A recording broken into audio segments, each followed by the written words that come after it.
दोस्तों, तो इस वीडियो में बात करेंगे एक और अपकमिंग आईपीओ के बारे में और ये आईपीओ है काबरा ज्वेल्स का आईपीओ।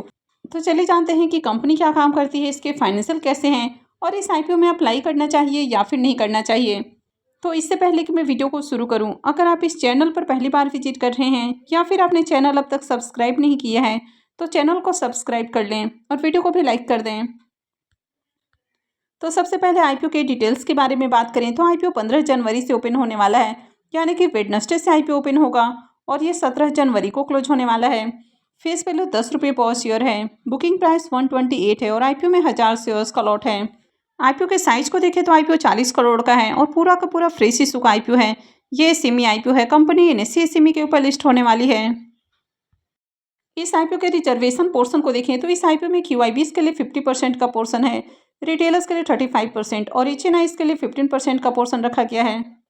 तो इस कंपनी के बारे में बात करें तो ये कंपनी 2010 में इनकॉर्पोरेट हुई है और जैसा कि कंपनी के नाम से ही देखने को मिल रहा है कि ये कंपनी ज्वेलरी का बिजनेस करती है।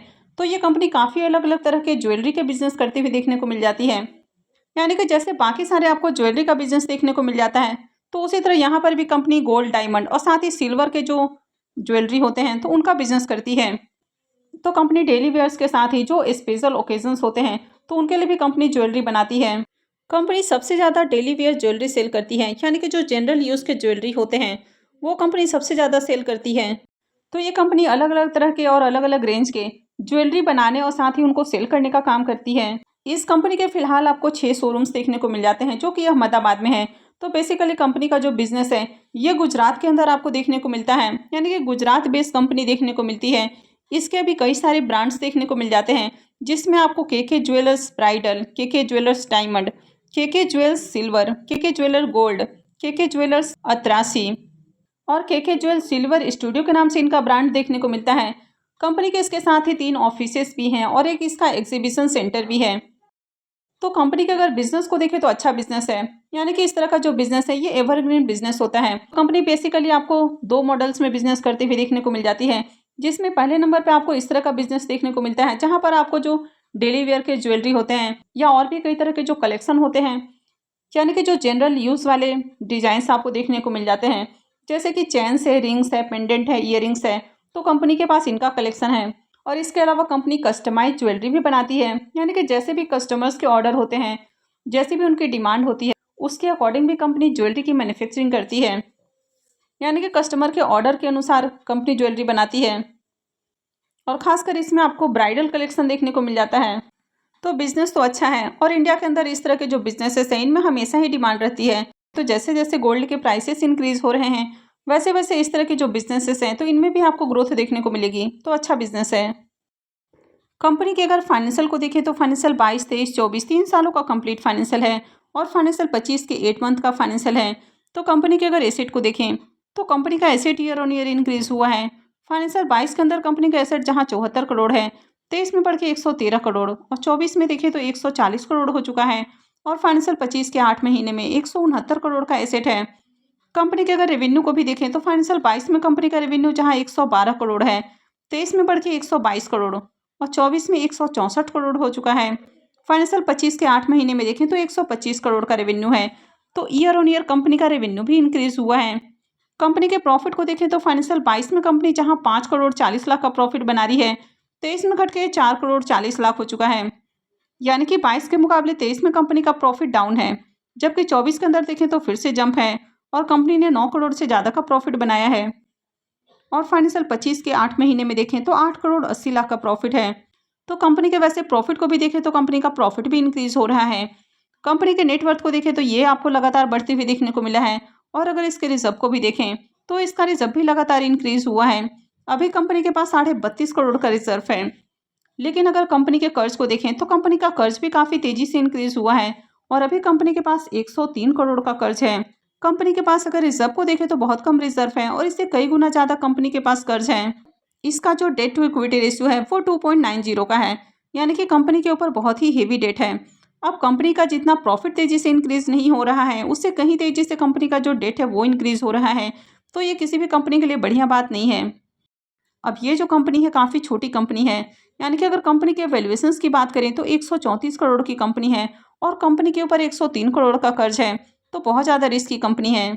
यानी कि जितनी कंपनी के वैल्यूएशंस है उससे थोड़ा ही कम देखे तो कंपनी के ऊपर कर्ज भी देखने को मिल रहा है। वैसे कंपनी आईपीओ से जो फंड रेज करने वाली है तो उसमें से 10 करोड़ रुपए कर्ज के भुगतान के लिए खर्च करेगी, लेकिन उसके बावजूद भी देखें तो कंपनी के ऊपर कर्ज आपको हेवी ही देखने को मिलेगा। तो कंपनी की अगर वैल्यूएशंस की बात करें तो कंपनी 134 करोड़ की देखने को मिल रही है। इसके आरओई को देखें तो 30.25 का है और आरओसी 18.23 का है, तो ये दोनों ही अट्रैक्टिव है। डेट टू इक्विटी रेशियो 2.90 का है, तो कंपनी के ऊपर हेवी डेट है।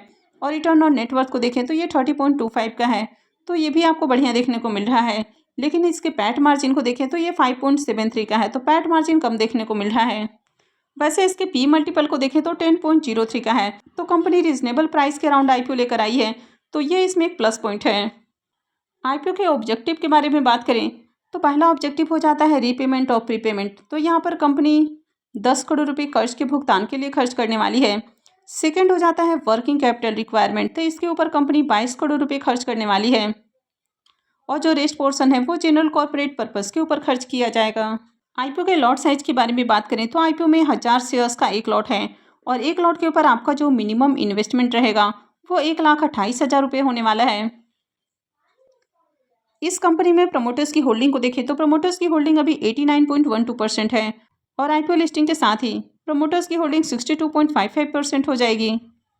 अब इस आईपीओ के शेड्यूल को देखें तो आईपीओ 15 जनवरी से यानी कि वेडनेसडे से ओपन होगा और ये 17 जनवरी को यानी कि फ्राइडे को क्लोज हो जाएगा।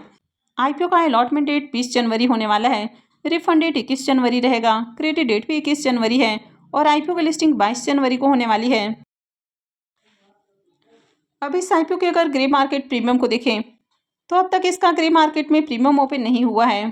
कंपनी के अगर बिजनेस को देखें तो कंपनी ज्वेलरी के बिजनेस में देखने को मिल रही है, तो कंपनी का बिजनेस अच्छा है। आईपीओ भी देखें तो आईपीओ भी रीजनेबल प्राइस के अराउंड आया है, लेकिन यहाँ पर सबसे बड़ा जो नेगेटिव पॉइंट है कि कंपनी के फाइनेंशियल अट्रैक्टिव नहीं है। कंपनी के ऊपर कर्ज बहुत ज़्यादा है, 134 करोड़ की कंपनी है और कंपनी के ऊपर 103 करोड़ का कर्ज है, यानी कि बहुत ही हेवी डेट है कंपनी के ऊपर। इस तरह की कंपनियां इन्वेस्टमेंट पॉइंट ऑफ व्यू से बिल्कुल भी अच्छी नहीं होती हैं। लेकिन अगर आगे ग्रे मार्केट में डिमांड क्रिएट होता है, आईपीओ में भी आपको बढ़िया सब्सक्रिप्शन देखने को मिलता है, यानी कि ओवरऑल मार्केट में डिमांड रहती है, तो एक बार लिस्टिंग गेन के लिए अप्लाई करने के बारे में सोचा जा सकता है।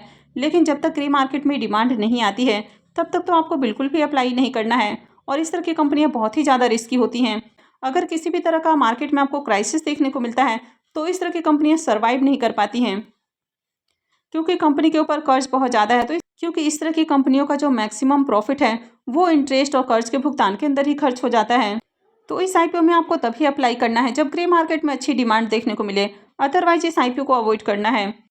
तो मैं आगे भी ऐसी ही अपडेट लेकर आती रहूँगी, तो आगे भी ऐसे ही अपडेट से जुड़े रहने के लिए चैनल से जुड़े रहें, चैनल को सब्सक्राइब करके रखें।